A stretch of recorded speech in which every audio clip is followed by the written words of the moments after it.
And the ground offensive, you could say, is easier to track. You can see the soldiers, you can see the tanks, you can see who's winning and who's not.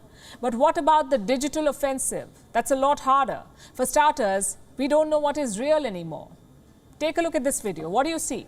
President Zelenskyy of Ukraine addressing the media. The same green t-shirt, the same background, classic Zelenskyy. This video was broadcast on Ukrainian TV. But the viewers were in for a surprise, because in this video, Zelenskyy was not condemning Russia. He was not calling for peace. He was asking his soldiers to surrender. I know it's shocking, except this is not the real Zelenskyy. This is a deep fake video. It was broadcast on Ukraine TV by Russian hackers. If you look closely, you can notice the difference. His head is too big, his neck is too stiff. Plus, there is a difference in skin tone. Ukrainian viewers were quick to realize this. Their experts immediately busted the deep fake. Zelenskyy himself addressed the issue on Instagram. He called it a childish provocation. In this case, he's right. This deep fake was not a good attempt. Cyber experts are calling it a cheap fake. Within hours, Facebook, Twitter and YouTube got it removed. But what if the attempt was better? What if the deep fake was more sophisticated?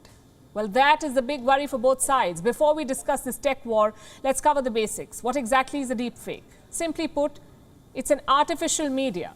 You can put someone's face on another person's body. You can make them do anything, admit to crimes, spread fake news, anything you want. It's like photoshopping on steroids. This video should give you a better idea. Killmonger was right.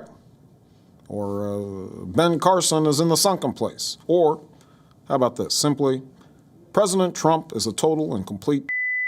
Moving forward, we need to be more vigilant with what we trust from the internet.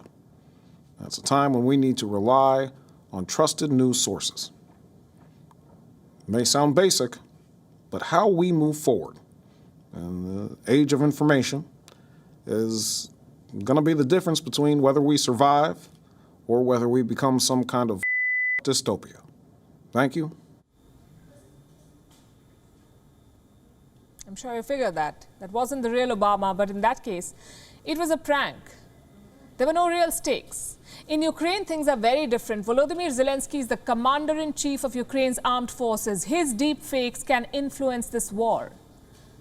And Russia is notorious for disinformation campaigns, fake news, propaganda reels, deep fakes. The Kremlin has aced all of it. But they're not the only ones to do this. The history of disinformation is as old as the history of war. I can give you many examples. Here's one from the Second World War. The Allies were planning the invasion of Sicily in 1943. But they needed to draw the Germans away. So what did they do? They procured a random dead body, dressed it up as a British captain, and dropped it near the coast of Spain. How did that help? You see, the dead body was planted with fake British documents. Those documents hinted at an invasion of Greece, not Sicily. So the Germans sent all their reinforcements to Greece and Sicily was captured easily. Long story short, disinformation worked in 1943. And remember, that was rudimentary stuff. Today's technology makes disinformation much more dangerous. Teenagers in a basement could make deep fakes. This one of Zelenskyy was busted. The next one may not. And it's not just Russia. The West is also waging a disinformation war. Take this video, for instance. Again, what do you see? President Putin giving one of his typical addresses, except the content is shocking. In this video, Putin says Russia has surrendered. He's asking Russian soldiers to leave Ukraine. Needless to say, it's a deep fake.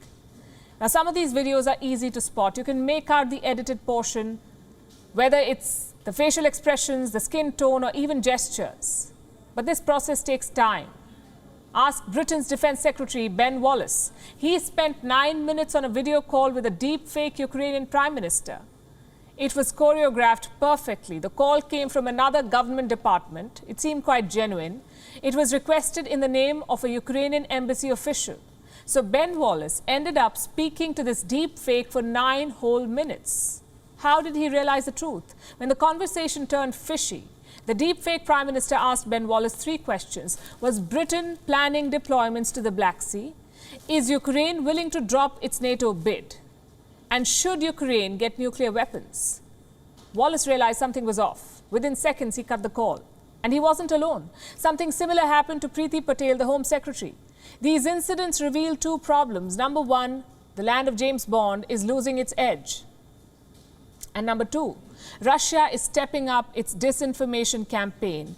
Targeting 2 NATO ministers is not everyday propaganda. Does this mean Russia is getting desperate? Or was this digital offensive always part of the plan? Either way, it's a wake-up call for everyone. We used to say, see it to believe it. Well, not anymore.